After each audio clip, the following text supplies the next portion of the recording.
my mission statement would be the following. I imagine that people come to events of this kind to opine as well as to listen. And I'd never leave while anyone can decently claim that they have an unanswered question. And second, I think one has to be a spellbinding person to speak for more than, say, half an hour. And if one's spellbinding, one doesn't really need the half hour either. But I did want to say a few things about the Jefferson factor, and then to become your prisoner, as you've been my hostage so kindly up till now. And I wanted to talk about him under 3 or 4 headings, really.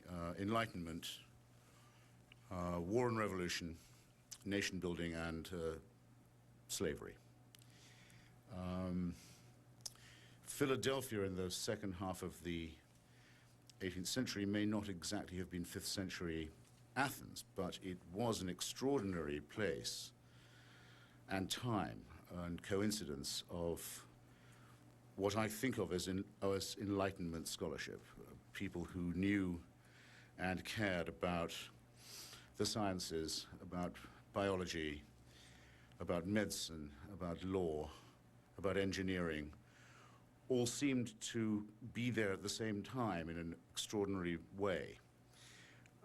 Some of it was connected to the Scottish Enlightenment, some of it to the French, but it had a distinctively American flavor to it, and it drew other people to itself as well, not just, of course, the famous Dr. Franklin and Dr. Benjamin Rush and others, but when Dr. Joseph Priestley, for example, who we can more or less say discovered oxygen, had his laboratory smashed in Birmingham, England, for his profane experiments and his dissenting opinions by a mob calling itself Church and King for royalty and for the altar. When his scientific career was put an end to in Birmingham, he took ship for Philadelphia. It was a magnet place. One of the ways in which I sometimes try and make audiences cry, and sometimes succeed, we'll see, is to remind you what choice the American electorate had in 1796 for candidates for president. It could choose between the chairman of the American Society of Arts and Letters and the founding president of the American Academy of Sciences. There's been a bit of a decline in the standards of candidacy since then. And not only did it have this choice, but under the rules obtaining at that period, it could, and in fact did, vote for both of them, because the runner-up in those days was vice president.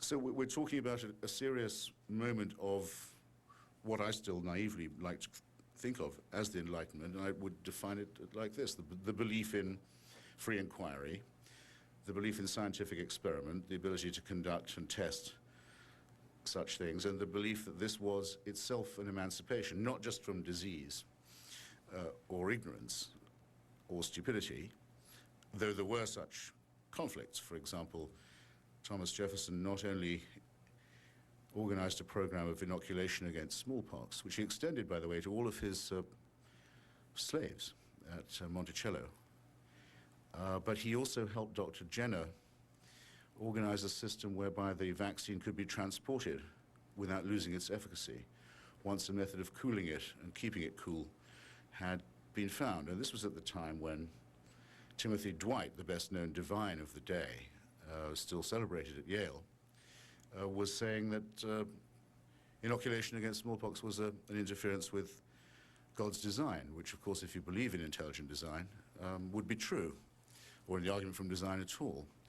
It was indeed an interference with God's design, if such there be. These were the sort of stakes that were being played for. I suppose I mentioned the Dwight-Jefferson difference for a secondary but important reason. Those who believed in scientific inquiry and in the life of the mind and in the proper conduct of experiments, whether they be astronomical or biological, did believe that it was time that human beings took responsibility for themselves and ceased to rely upon divine suasion of any sort. And I think that that essentially secular insight was what made possible the American Revolution. Though there was going to be an American Revolution anyway, and here I move to the War and Revolution point. Effectively, once General Wolfe has defeated the French army in Quebec on the Plains of Abraham, has defeated General Montcalm. The American Revolution is more or less inevitable because it's the product of a struggle for power between three empires in the North American continent, the French, the Spanish, and the British. And once the French have been evicted from Canada and the English have signed and the French have signed the Treaty of Amiens, which gave England the right, having defeated France in North America, in India, on the high seas, and in Europe, to claim one French colony. Many said in London, let's take Guadeloupe. It will complete our control of the Caribbean basin. It will ensure our control over sugar and slaves. Others said, no, surely Canada would be better, a more mercantile future, a greater future for our settlers and our manufactured goods. And the Guadeloupe faction, the paid pamphleteers of the Duke of Bridgewater, as it turns out, journalists were paid off even in those days, said, well, watch out, beware of what you want, because if you take Canada, then the North American settlers, the colonists, will no longer require our protection against France. And what stirrings of independence there seem to be already among them. They seem to be in Philadelphia and elsewhere, developing ideas of their own, and actually the Duke of Bridgewater's faction was very prescient, because in a very few years, the supporters of King George in those colonies were heading for Canada as Tory refugees. But the importance of Jefferson to this stage is as follows. He was, in several ways, almost a Leninist in his absolute concentration on three things: handling of intra-imperialist contradictions, playing off France, Britain and Spain at all times, trying to enlarge the scope and power of the United States. Insisting that the United States have a declaration of independence that involved and promulgated, as far as it could, Enlightenment opinions, and always seeking to extend this power to the Mississippi and the interior. If it weren't for his extraordinary focus on this, the United States might have been to North America what Chile is to South America, a long littoral ribbon of a country caught between the ocean and the mountains. No shame to be Chile, to be sure, but it wouldn't have become the United States as we think of and know of it today.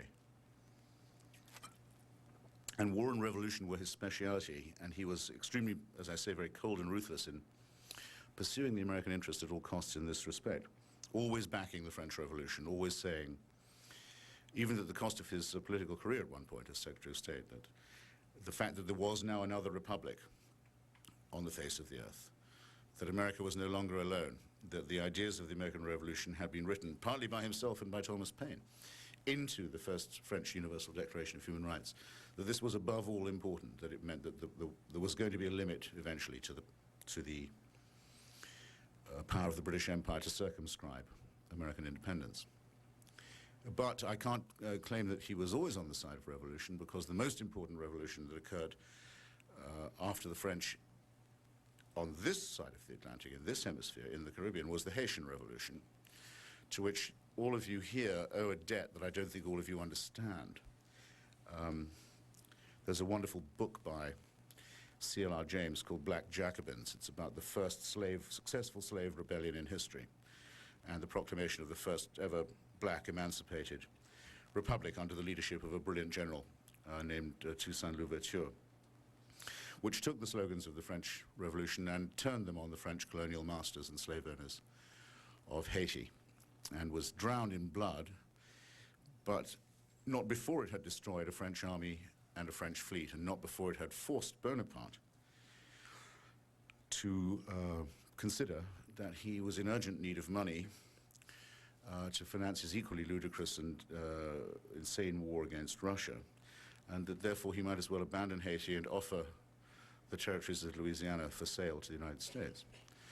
If Jefferson, call it an irony of history if you like, Jefferson hated and feared the Haitian Revolution. He feared that a slave rebellion might spread to Georgia and the Carolinas, that it might be a bad example. But thanks to the extraordinary courage and determination of the slaves of Haiti, the French Empire is broke enough to say, we will, I think Henry Adams puts it the best, give you the opportunity to double the size of your country in one day for 10 cents an acre. Unfortunately, the money for this had to be raised privately. Jefferson didn't feel it necessary to consult Congress, but there was, as you'll find in any study of his contradictions, nothing he wouldn't do, and no principle of his that he would not negate if it would lead to an enhancement of the size or the scope or the strength of the United States of America. And that explains some, but not all, of the ways in which he contradicts himself. Staying with war, leaving revolution for a moment, the other great thing. Oh, I should just say one more thing about the Louisiana Purchase, which was his great stroke of genius. It was something that had been meditated by him for a long time. He'd always wanted the control of the Mississippi, and especially of New Orleans. But he'd prepared for it well in advance. He wasn't just improvising or opportunist. On the day, which happens to be the 4th of July, that the Gazette in Washington announced the Louisiana Purchase, on that exact same day, Lewis and Clark received their instructions to depart on their expedition to the West, which had been long in preparation. Again, an Enlightenment project. Jefferson sent them to Philadelphia to be educated in map-making, in astronomy, in biology, in medicine, indeed in conducting inoculations against smallpox, among other things. He sent them to see Benjamin Rush and many other very celebrated physicians and scientists. And he was able to tell them as they set out on this occasion, you can tell the chiefs of the native peoples and tribal nations who you encounter, you can tell them when you meet with them and treat with them, and I urge you to treat them with respect and courtesy, you can tell them that they already live in the United States. They may not know it yet, but they do. They are no longer sovereign, subject to the sovereignty of the Emperor of France. So the combination of these two things makes it a certainty that one day the United States will become what it now is, a continental power. Back to the war, as I promised you. Jefferson is the first president to commit the United States to war overseas and to send the U.S. Army, Navy, and Marine Corps across the Atlantic and to make them plant the Stars and Stripes on foreign soil. And the occasion on which he chooses to do this is almost as soon as he's elected president. For many years, he's decided that there must and will be war with the Muslim slave states and piratical states of the Ottoman Empire in northwest Africa, what we now know as Algeria, Libya, Tunisia, and Morocco, then called the Barbary states, partly because of the presence of a large Berber population, partly because Barbary is a good propaganda word because it sounds like barbaric. But actually the word for the policy of these states at that time was barbarism. Their empire depended on piracy, hostage-taking, and slave-owning. It's been estimated by the best historians, the most brilliant recently, Linda Colley, has written that upwards of 1.5 million Europeans were taken and held as slaves by these countries who commanded the Straits of Gibraltar and the opening to the Mediterranean between about 1750 and 1800.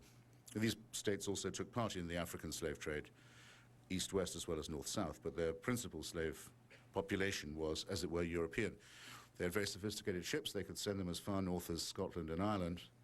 The whole population of the town of Baltimore in Ireland was carried off in one day into slavery by these people. And they exacted a tribute on all countries wishing to do business along that coast with this blackmail in mind, and claimed the right of the Quran in order to do so. Because when Adams and Jefferson went to call upon their ambassador and said, look, the United States didn't take part in the Crusades. The United States did not take part in the reconquest of Andalusia. We have no quarrel with the Muslim world. In fact, one of the first treaties the United States ever signed, it's very interesting to look it up, is an attempt to make a deal with Tripoli. And it's in that treaty that it is explicitly stated, which is worth knowing, and voted on by Congress, I think without a dissenting vote. The United States says that it is in no way a Christian country or society. This attempt at bargaining doesn't work. And furthermore, stronger countries sign separate pieces with Algiers and Tripoli and Tunis, saying we'll pay you to leave our ships alone. And we don't mind, say the British, if you attack the Americans because they don't any longer deserve our protection, having become independent. Jefferson says, all right, this is going to stop. We will not bargain. We will not pay. We will send the US Navy and the Marine Corps, and we will bombard these states until they give up slavery. until they give up hostage-taking and piracy.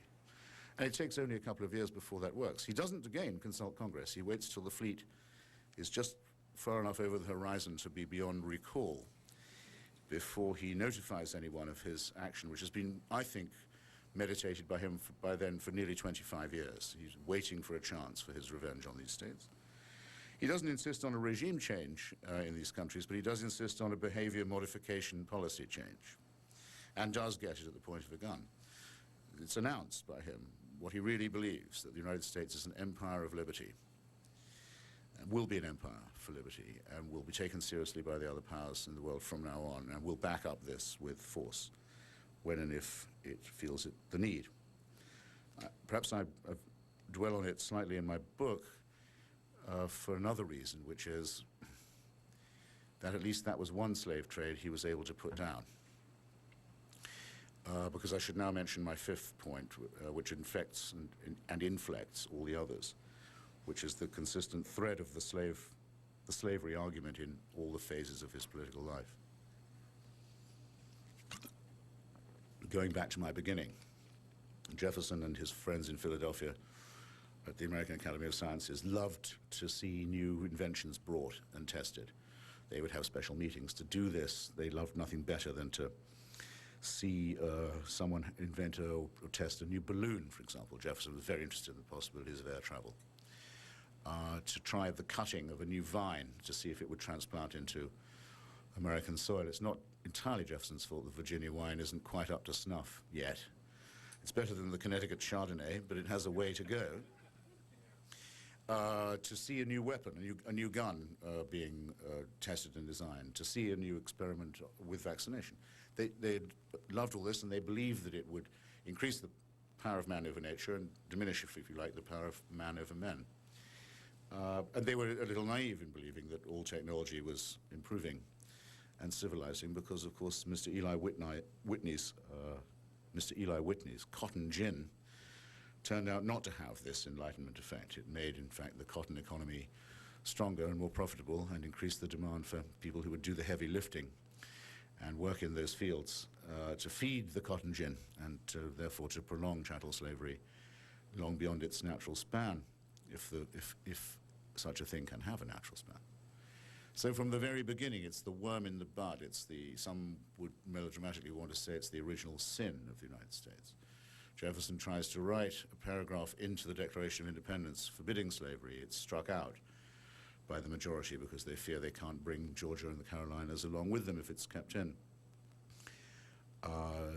Jefferson, when he doubles the size of the country at 10 cents an acre, is beseeched by Thomas Paine and many others. Don't allow any slaves into the new territories. Don't do that. You promised you wouldn't do it in the Northwest Territories. Don't do it in Louisiana. We have a chance to start again without the original stay. And he says, no, we're in a hurry. We need to cultivate the sugar there. If we don't do it, sugar is almost as bad as cotton as a slave economy. If we don't do it, other countries will rival us in the Caribbean market. We need to move slaves in there now. Paine says again to him, no, don't do it. There are many, many thrifty, industrious Protestant German immigrants who would love the chance to settle and work in the Louisiana territories. Send them instead. That takes too long. And you feel an awful knell tolling at this point, because with this vast new access of territory that's going to clone into more and more new states, very soon, almost in Jefferson's lifetime, in fact, it occurs, that the number of slave states comes to equal the number of free ones. And the efforts of the American Anti-Slavery Society have been in vain, and once the number is equal and the new republic is half slave and half free, there's going to be a terrible war. And as Lincoln said later so bleakly, and the war came. And so it has to be said of Thomas Jefferson that he deeded this on, that he knowingly passed this curse on to the next generation. And it's not as if, because you can find it in the notes on the state of Virginia, it's not as if he isn't an abolitionist and he doesn't know what he's doing. If you've read Jefferson on slavery, you don't need to read Frederick Douglass. He understands exactly what's wrong with slavery. He understands why it's economically inefficient. He understands why it's impossibly unjust. and outrageous. He says, even if it's true, which he's never sure about, even if it's true that Africans are a different species and an inferior one, even if that were true, it wouldn't justify this. And he also understands the debauching effect, the corrupting and depraving effect that it has on those who hold slaves and who profit by them. He has the argument completely down. And he's forced to fall back onto the ludicrous pieties of religious speech in which he doesn't really believe, and to say that he trembles for his country when he reflects that God is just. Whereas, of course, if God was just, or if there was a just God, there wouldn't be that much to tremble about. He's always showing, as one never misses, or should never miss a chance to point out, the pathetic fallacies that are involved in religious invocation. So that at every stage, even when we describe him as an Enlightenment man, a man of learning and science and optimism, as a man who believes in nation building and in the expansion of democracy to the West, as a man who believes that there should be a democratic republic strong enough to take on all the old empires and vanquish them, and strong enough even to take on the other empire, the Ottoman Empire, and to force it to give up slavery. His steps are dogged at all times by this fatal compromise. And so one has to accept it, and one has to accept this as the central one of these many contradictions.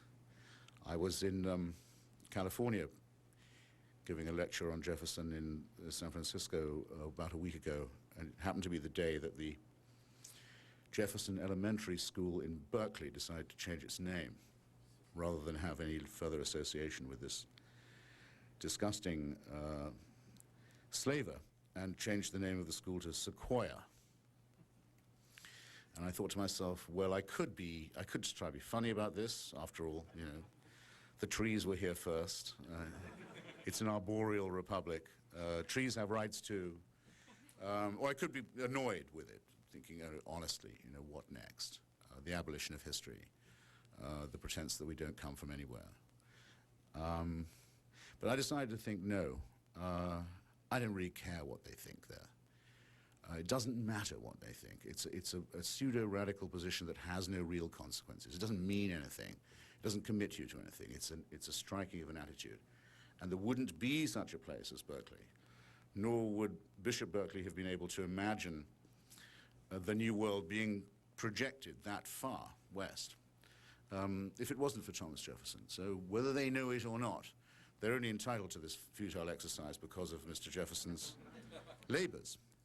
A great mentor of mine, the late I.F. Stone, who impelled quite a number of us into the hope that we could one day become independent radical journalists, used to call himself, when he was editing I.F. Stone's Weekly, and I'm sure there's some people here who still remember that and its influence in Washington. Good. I'd like more people to nod there, actually. Nod more. Thank you. Used to describe himself as a Jeffersonian Marxist. And this was in the time of Nixonism, and he always thought he'd get into trouble for saying Marxist, but actually he always got into trouble for saying Jeffersonian because of the fatal taint, the fatal compromises of the Jeffersonian settlement. And when taxed with this, used to say, well, nonetheless, one has to recognize that history is a tragedy and not a morality tale. And that's how I end my book, and that's how I'll end this phase, ladies and gentlemen. Thank you for your patience. I'm all yours. Thank you.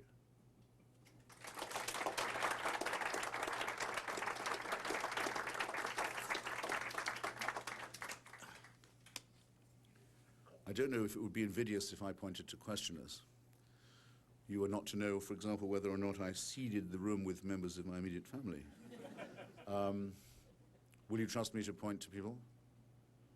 Very well. Bring it on, then. Sir. In your book, you mentioned that there are two biographical essays that help you understand the origins of America, Jefferson and Abraham Lincoln. Are you planning to write anything about Lincoln? No, I'm not. I want to write next about Thomas Paine. But I think the only two presidencies, some people might want to add Franklin Roosevelt to this, the presidencies that, in a sense, create the world we actually live in. The Jefferson one is, in a way, much the most difficult, because his political life is so long. I mean, by the time he goes to be minister to Paris in 1788, which is a very senior job in the US government, from then on he's in power almost continuously for nearly a quarter of a century, as minister, secretary of state, vice president, and twice president. And that's before he founds the University of Virginia and does the Jefferson Bible, and it's after doing the Declaration of Independence and the Virginia Statute on Religious Freedom. The last three being the only things that he had on his headstone, as you probably know. On his headstone, where there's no mention of any divinity, as there was no man of the cloth at his bedside when he died, he asked to be remembered as the founder of the University of Virginia, the author of the Declaration of Independence and of the Virginia Statute on Religious Freedom. Didn't think that two presidencies or Secretary of State were worth mentioning. It is a remarkable thing. Perhaps I should have said something about the Jefferson Bible. I will in a second. I wanted to say just one thing about Lincoln, that an accidental and in a way completely meaningless discovery that I made while doing this. I hadn't realized that Abraham Lincoln and Charles Darwin were born on exactly the same day. I regard Darwin as much the greater of the two emancipators, I must say. But the great tragedy of Jefferson, in all his investigations into the ecology and archaeology and nature and what shall we call it? Substratum of the state of Virginia, is that he's still living, even though he's a man of the Enlightenment and a man of science, in the era of alchemy and phlogiston, in fact. He and the French biologist de Buffon have an argument about why are these seashells so high up on the mountains? How did they get there? They have no idea. They don't know enough to. It's maddening to think what he might have been able to do if he could see as far as any of us can. That's really the tragedy of him. He's also in the era when race theory is still possible. He speculates. He thinks, well, why are these black chaps from Africa and chapesses so biddable? Is it because they're inferior biologically? Is it something to do with the climate they come from? He's still at that stage. He can't make up his mind. He sort of hopes not, but he suspects it's true. It's very sad.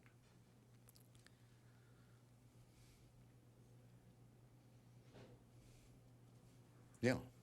You have the Iraqi flag, is that on your lapel? Do you think Jeffersonian democracy has a chance in Iraq, or do you think the critics are just sort of mindlessly criticizing it for? It's actually the flag of Kurdistan in my lapel. The gentleman asked if the Iraqi flag, the force of your question is just as good. I mean, can there be Jeffersonian democracy in other countries? Well, I used to get taunted about this a few months ago. People would say, so your Iraqi pals are going to be Jeffersonian Democrats, are they? And I said, well, none of my Iraqi or Kurdish friends own any slaves, so I should think probably not. But I realized that was a cheap riposte. I made it all the same. But I was borrowing actually from the fatuity of their vocabulary to sort of give them a tease. Well, I think what one can say is the following. The Russian Revolution is finished, discredited, over. The Chinese Revolution of 1948-49, likewise. It's only survived by mutating, metamorphosing into something else. Cuban Revolution is dead in the water, has been for some time. The American Revolution is the last one standing, and its principles. If for anything that can provide what you might call universal emulation, or some would crudely put it export. I wouldn't say that the principles of 1789 were dead by any means, but the Universal Declaration of Les Droits de l'Homme, the rights of man in France, was partly written by Jefferson and by Thomas Paine. So it takes a part in the American Revolution too. I've been to all three of the axis of evil countries in the last few years. I think I'm the only writer, actually I know I'm the only writer who has done that, and to some other very fucked up places too. And in none of them would it not be a huge improvement to have a written constitution with a Bill of Rights and above all the separation of church and party from state. So yes, there are many people who do hope and do wish to adopt what might be called a Jeffersonian policy, and it's just really a question of whether we care about them or support them or not. But even if we don't, they will still be there. Comrade. Given the popularity of the eugenics movement and eugenics way of thinking, social Darwinism, that was popular among certain circles in this country, and certain classes, well beyond World War II, Yes. with some of the assumptions associated with that, how can we now, in the 60s or now, be judgmental of an 18th century man which has studied empires and history where slavery was as natural as breathing air? When notions of eugenics as somehow being creation of a superior person and along a little path, if you will, was popular and openly discussed. Was the question audible to all? Yes? Let me just see if I can ventriloquize you.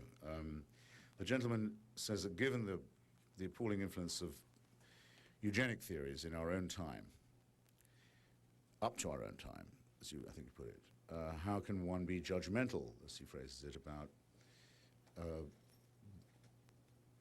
the attitude to slavery of the 18th century, where I think you said it was as natural as breathing. In many parts, did you include East Africa, did you include the Far East, include the Middle East? Not just in the United States, you mean? Not just in America, but in Africa and Asia and and elsewhere. Was that a fair précis of your question? Yeah. Well,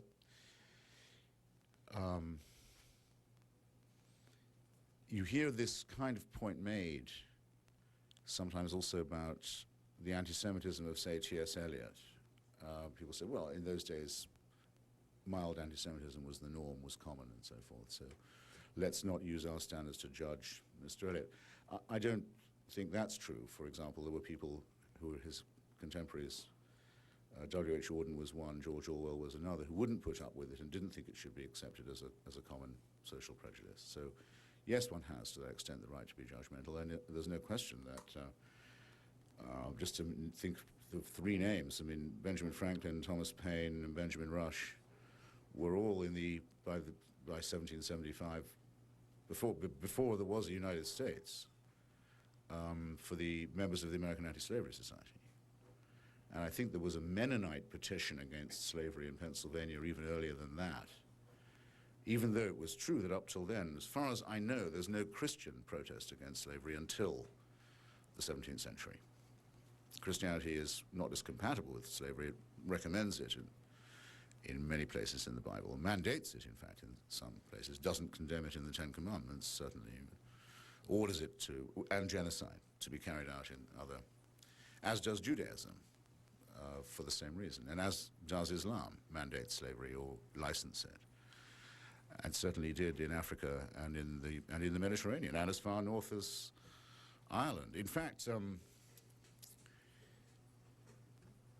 there's a famous song called Rule Britannia that some of you may know, with the refrain of which is Britons never, never, never shall be slaves, and it's written by a man called James Thompson in about 1750. And the reason why it is in there is because so many British and Irish people are being taken as slaves by Muslim pirates and their rogue states. But this was a huge campaign. You know, the tiniest villages in England would raise money to try and redeem the captives. And this happened also in America before Jefferson sent the fleet. They kept hearing terrible stories about what happened to American slaves in Tunis. But for that very reason, the more that tone was struck, that slavery was intolerable and that no one should ever be one, it did become a little easier to raise the subject of whether we should be inflicting it as well as suffering from it. There was a dialectical relationship between the two things. And so, yes, I think that people are the same moral animal at all epochs. It isn't a matter of the superiority of our own time that allows us to be judgmental, because in what possible respect could we say that our own vantage point was a superior one? Sir? What's distinctive about this biography compared to other ones on Jefferson that would make us want to buy it? The gentleman wants to know why he should buy this one and not another. Well, it's the only one that's written by me. And I did not want to be the only person in the United States who had not written a biography of Thomas Jefferson. It gives one a certain position in society to have done this. And there are so many good ones that it's quite easy to do a short one. I think that'll have to be my defense. And also, well, when I was asked to do it, I would never have had the nerve to propose myself as his biographer. When I was invited to do it, I thought I had to say yes because anyone who writes about America, which is the great subject, is in fact always writing about Jefferson in one way or another. It's latent, it's imbricated in the whole argument about the country, so it's part of one's education. I suppose I might make the claim that my book materializes that. It says, when you think about Jefferson, think about the United States, and vice versa. So. I bought mine here at Olson. I haven't read it yet, but I'm looking forward to reading it, and thank you for writing a concise biography of Jefferson. I also plan on presenting it to my daughter, who'll be attending the University of Virginia in the fall, so I'm hoping that she will read it, so thank you again. Question I had, how does your book treat Jefferson's relationship, if at all, with Adams? I remember reading about the relationship in the McCullough biography of Adams, and it seemed like a fascinating relationship. I don't know if it's treated in your book or if you came across it in your preparation for writing the book. Jefferson and Adams is inescapable. It's very interesting, actually. They start off by really disliking one another and really not being in any way similar. And Adams is a bluff old Tory in some ways, and Jefferson suspects him of being a pawn of the British. And indeed, Adams did propose a ludicrous styling for President Washington. It's in the book. I can't quote it exactly, but it's something like His Presidential Magnificence and Supreme Commander. It's like an El Salvadoran title for General Washington. And Jefferson lampooned and ridiculed this and said, Mr. President will do fine, thanks. But he thought Adams was a secret Anglo-Maine, as he put it. And this also, of course, licensed Jefferson in taking the view that he did, that it was perfectly all right to be privately aligned with the French Revolution. And they cordially detest one another because of this. I mean, I think the difference, if I could find an encapsulation for it, would be this. If Adams used the word democratic or democratical, he would mean it as an insult, as most people then did. What we might now say, some say ochlocratic, mob rule, is what would be meant by that. It's, as far as I'm aware, until Thomas Paine writes The Rights of Man, the word democratic or democracy is never used in a positive sense. Jefferson was a great admirer of The Rights of Man and in fact contributed an introduction to its American edition, very much angering Adams by doing so. So that and the argument over France divides them terribly. And Adams doesn't at all like being defeated by Jefferson and doesn't stay for his inauguration, leaves town, sourpuss.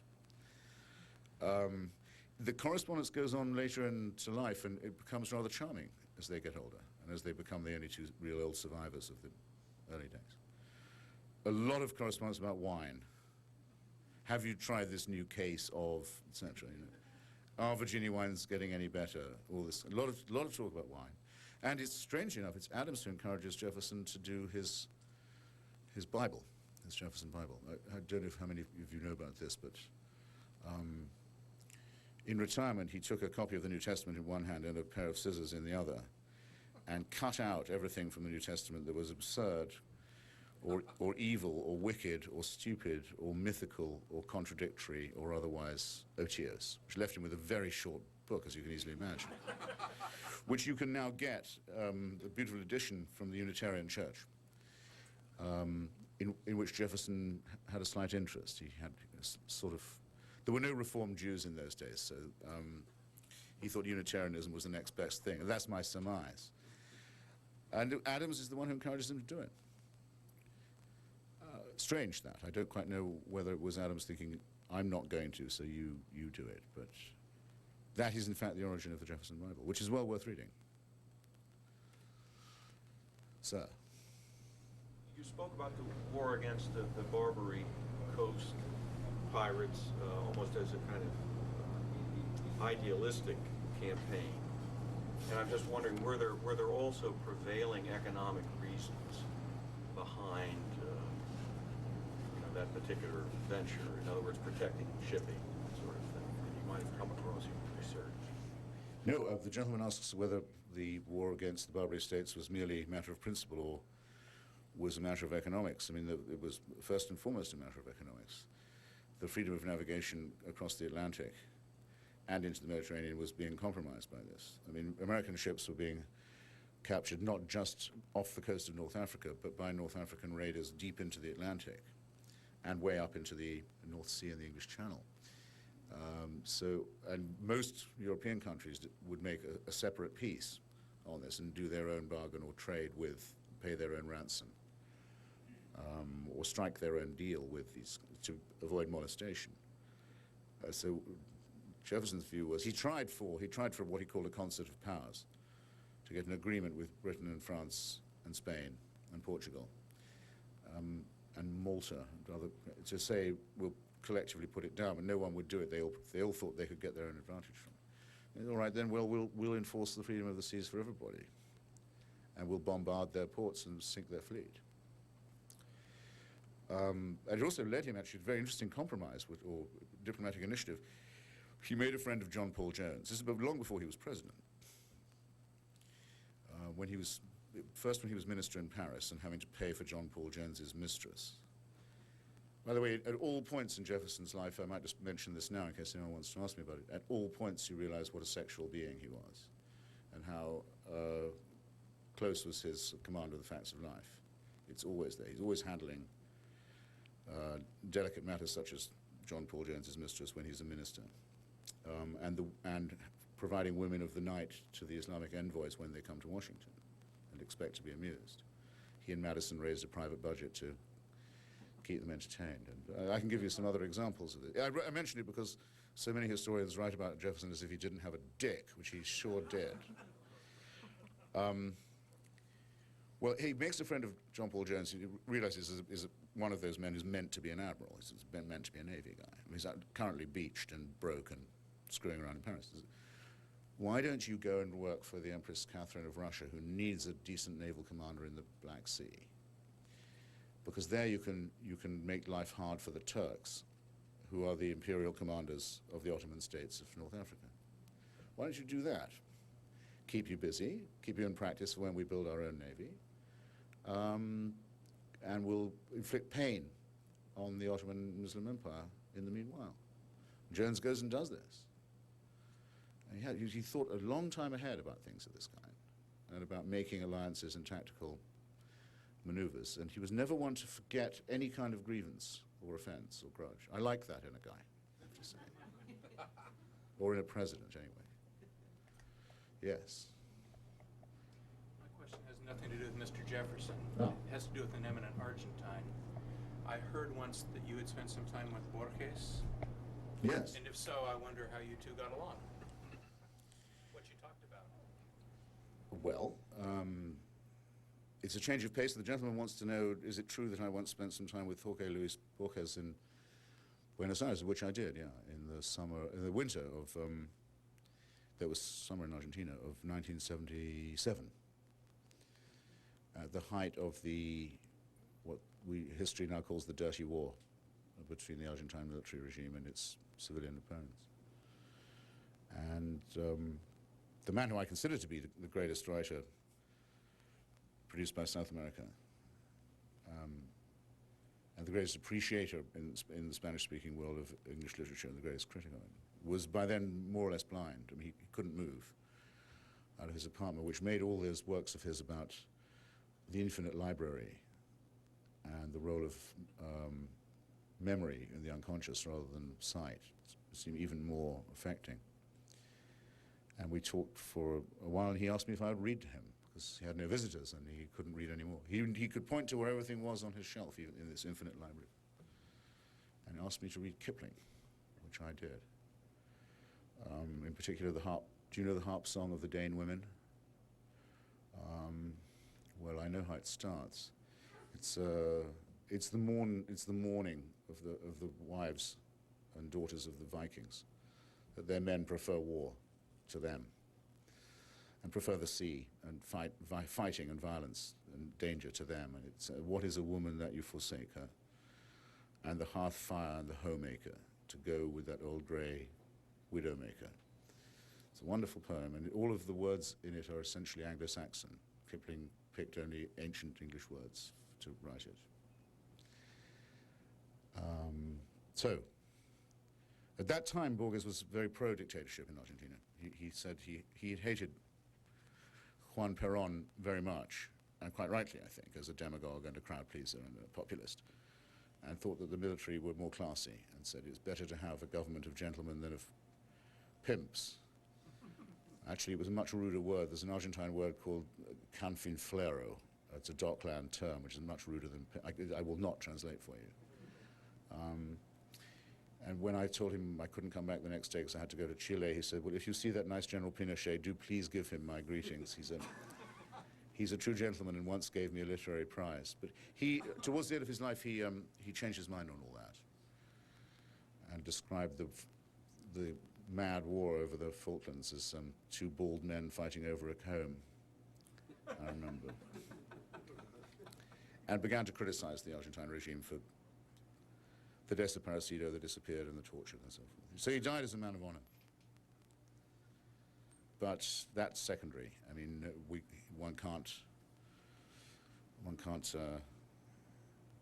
politicize the magnificent literary work he did, and the first man in the hemisphere to appreciate Joyce, for example. Have you read Paul Thoreau's account of Thoreau's visit with him? I've not. He had me read to him too, and he virtually wouldn't let him out of his house for 5 or 6 days. Yeah, he was very pressing to keep one reading. Yeah. And very anti-Catholic. I remember. Chesterton, he said, Chesterton, marvelous writer. Such a pity he became a Catholic. Became a Catholic, my God. So, do I see another hand? Yes. Yes, if I'm not mistaken, you have, correct me if I'm wrong, but you have some background in the New Left movement. And I was wondering if you had a very different view of Jefferson back in the day, and if so, how your view has evolved and changed, and what factors have caused you to reconsider him. I'm asked if it's true that I have a New Left background, and if so, whether evolving away from that has changed my attitude to Thomas Jefferson. Would that be the force of your question? Well, actually, I'm young enough to have been old left, as well as old enough to have been New Left. I mean, the New Left Review, I had a lot of friends. I've sometimes written for it, yes. But some of the definitions of New Left I wouldn't cover me. I mean, SDS and so forth wouldn't. But yes, I still think like a Marxist, and I was one or am one. Certainly was one in a socialist sense for most of my life. And the attitude to the American Revolution was actually the one thing on which the left never made up its mind, strangely enough. I think because they thought it had been superseded by more modern ones. Wasn't true of Marx, as a matter of fact. Or Engels. I mean, Marx and Engels wrote that repeatedly that the great country of backwardness and superstition and tyranny and ignorance and barbarism was Russia, and the great country of the future and of equality and liberty was the United States. And they were particularly strong in their defense of Abraham Lincoln, organizing movements in support of the Union in Europe. Henry Adams in his memoirs says Marx was almost their only friend in London at the time. Advising Lincoln, he wrote several pieces about it for Horace Greeley's New York Tribune, advising Lincoln to fire General McClellan, pro-slavery, stressing the importance of ironclad ships over sail, the superiority of capitalism over feudalism and slavery, and the rest of it. Very, very interesting. But there is another strain in, and very much not what they teach you in school. I have the feeling that probably it's not taught in American high schools that Karl Marx was Lincoln's best friend. Would I be right in this surmise? Yes, I think so. And that Lincoln thought so too. But there is another strain in the left, which, I mean, eventuates in this nonsense in the Jefferson Elementary School in Berkeley the other day. And also with the writing of Professor Noam Chomsky, who's a very important figure on the American left. Though he calls himself an anarchist, he keeps forgetting that he is one at just the moments it might do him some good. But he is, at any rate, of major influence on the American left. And I realized a few years ago that there was a difference between him, Professor Chomsky, I mean, and myself. Which he did not finally think that the United States of America was a good idea. He thought it had been sort of all genocide since Columbus, basically. I mean, that's not simplifying his opinion by very much. And as I said about the Berkeley motion to change the name of the school to Sequoia, in a way it doesn't make any difference. You know, it's a radical attitude, but it's not a radical position because it doesn't commit you to anything, it doesn't mean anything, it doesn't represent anything. Actually, there are times when it can have significance. If you basically think the United States is a bad idea, then you may feel a sneaking sympathy for others who feel the same, such as, for example, theocratic nihilists who believe it's a Crusader Jewish racket. And of course, it's very important that people make up their minds about this now and stop fooling around about it, wouldn't you say? Yes, but so to sum up, would you say then that your view of Jefferson has been consistent over time, that you at no point ever subscribed to that, what you call Berkeley interpretation? No, there never was a period in my life when I thought that. I always wanted to come to the United States. I had a very strong ambition to come here and identification with it. Well, I guess I haven't quite answered the second half of your question, which is this: what difference has it made studying him more? I tell you what, I mean, about the slavery stuff, which everyone thinks they know about, and everyone does know about, so it's a great deal worse than I had ever suspected. Because it's not just his failure to abolish it, it's his effective commitment to extend it and prolong it and deepen and entrench it that's inescapable. If you decide that you're not going to get rid of a thing like that, you're not in fact taking a neutral position. You're not saying, well, we can't do it now, we'll do it some other time. You're making the other decision. You're saying, no, we're going to continue with it and all those implications, up to and including a civil war in which the whole republic might be destroyed. So it's very, very difficult to overstate how ghastly that is. And I certainly had not understood that element of it. But the Enlightenment ideas persist in their own right, it seems to me, and are the negation of some of these practices. So there's that much to play for.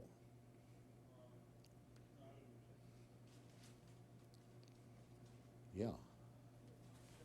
The author of America. Can you give it some weight? Sure. If Thomas Jefferson is the author of America, what do you think? What do you think today he would think of his work so far? What would he think of it? Well, I've given up on this. Writing about George Orwell persuaded me not to do this, if you don't mind, because people would keep on saying, well, what would Orwell say about this or that? And I think you can do it up to a certain point. Orwell died, unfortunately, only when he was 46. And I think I was strong enough to claim that I knew and could prove that he would not have supported the war in Vietnam, which Norman Podhoretz and other neoconservatives said they thought he would, because he could have been alive for it, and he had enough knowledge of and dislike for European colonialism in Asia, very intense dislike, and he would have known enough to know, already in fact in his late writings from Paris in the 40s, did know enough to know that French colonialism was being restored in Indochina after the war. And everyone knows, or if they don't know, they should know, that the American war in Vietnam is a mere extension, an attempt to prolong the life of French colonialism in Indochina. So I think I could reasonably make a case that I did know, would say what he would have said about that. But I couldn't have said what he would have said about the Iraq war, for example. It would only be guesswork. However, there was a symposium on biography recently at the Smithsonian, which I was asked to, with greatly superior firepower. Michael Corder, for example, whose book on Ulysses Grant is in the same series, and Francine Prose, I believe, and some others. And Michael Corder said, look, one thing a biographer must never do is say, at this point he must have thought, or at that moment he must have realized, or he must have felt, you mustn't ever do it. It undermines your integrity as an author. It goes farther than you can possibly know. Give it up. And I thought, well, I've heard that before, and I've always agreed with it. I've always nodded at the right place. It's a completely respectable opinion. But I had to say that I am certain that I know what Jefferson thought when he first saw Sally Hemings arrive in Paris. I don't know anything about anything if I don't know what he thought, and what he thought was, maybe for the only time in his life, oh man, there is a God. That's what he thought. Wow, was what he thought. I think one has to do it sometimes. If he could see the United States today, I think the thing that would most amaze him would actually be the position of women.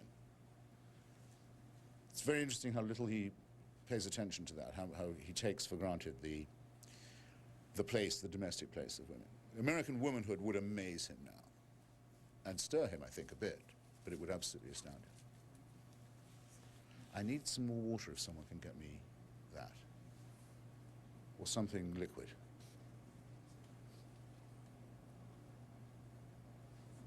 Yeah. Sir? How would you characterize the legacy of Alexander Hamilton?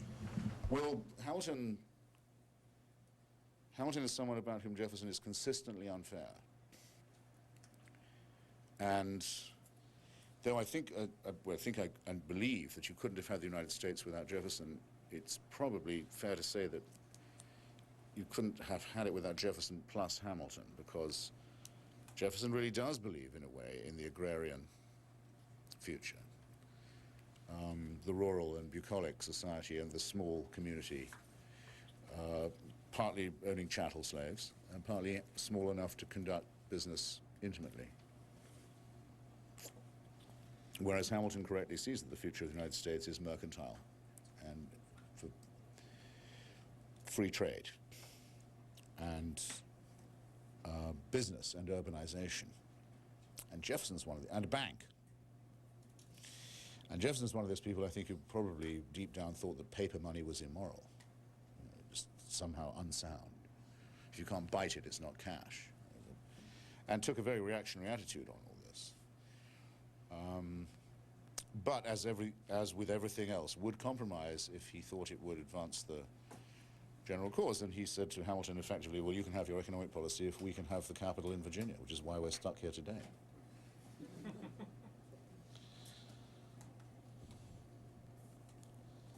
And Hamilton was very critical of the Louisiana Purchase, but as was Adams, but I think probably because they were furious that they hadn't been able to do it themselves, to be fair to them. Ron Chernow's book on Hamilton I thought was excellent, I must say. It was full of very, very useful information. And you have to say, I mean, Jefferson was a very cold person, as I've said before, very ruthless, almost Leninist in his ruthlessness. And I think he was almost publicly pleased when Aaron Burr killed Hamilton. He really hated him and suspected Hamilton of being partly black. Caribbean upstart immigrant, which, by the way, Hamilton may have been, we don't know. But Jefferson really thought of him as a total inferior and was as mean about him as he could be. And you see a lot of the noir side of Jefferson's character from studying his relations with Hamilton.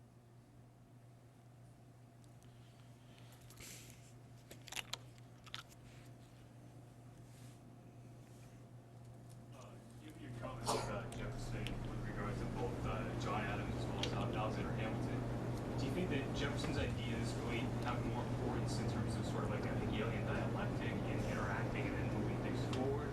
Or is it really just pure Jeffersonian ideas that undergird everything that happened today? No, I think Jefferson, in alliance with other men of the Enlightenment in his own country, our country, and others, was an important revolutionary in that he definitely believed this was for export, that he thought that it should spread or be spread, and that one day the United States would be a superpower for democracy, strong enough to take on anyone else and outlive the old empires. And very few of the others had a vision as intense as that. So I think that may be one reason why it's justifiable for us to say, to use the word Jeffersonian and democracy in the same sentence, as we in a shorthand way still do. Yeah.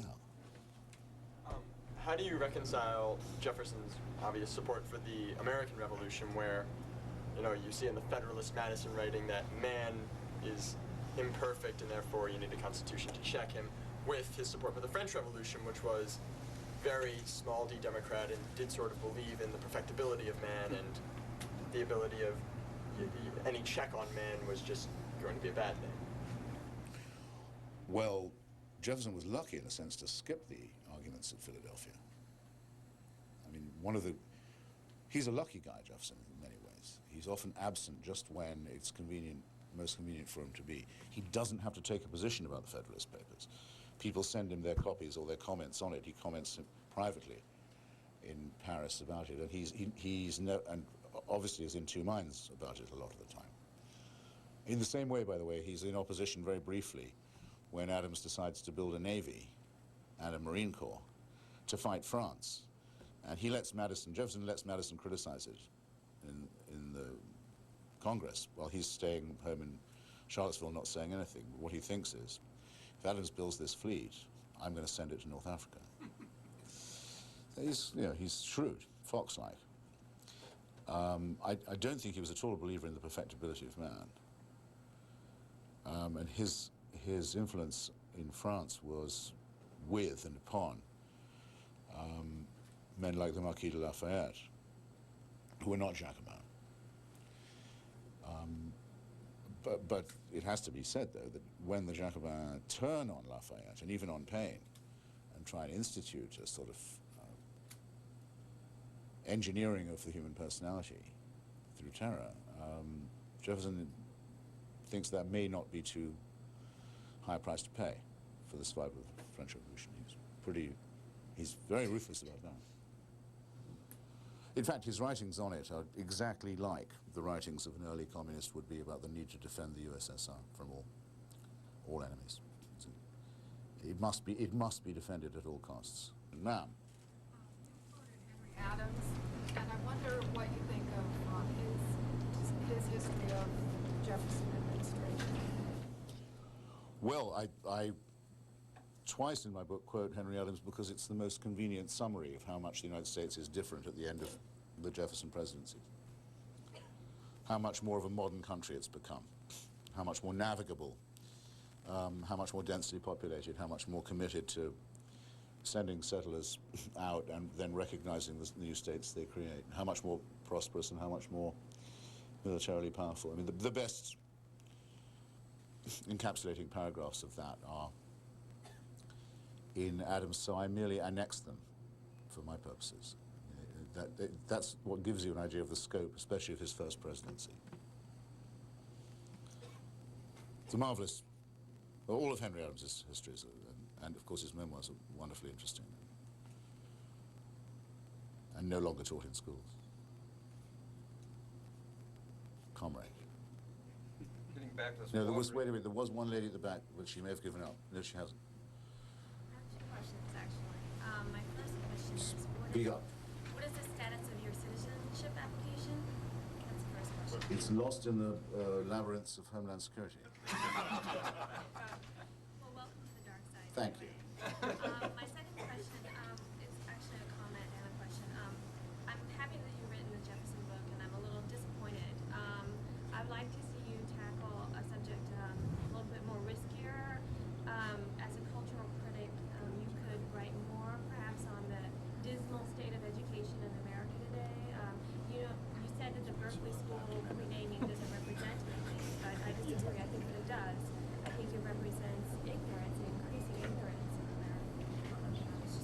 Well, I don't know how well stocked this bookstore is, but they might sell you a copy of Love, Poverty and War, which is a collection of essays that I brought out this year, and in there's quite a long piece about the collapse of history teaching in the United States. And I could probably go through the curriculum in that way, as long as I didn't have to do anything about science teaching. But I mean,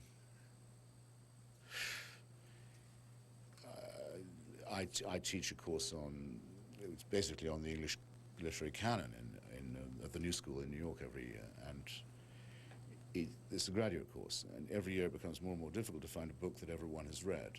In other words, to have a common stock of references or a common bookshelf with which one can begin a discussion, and the level at which one can find a commonality is sinking every time. One used to be able to count, say, on Fitzgerald and to some extent Twain. You can't be sure about that now. It could be The Simpsons and Toni Morrison.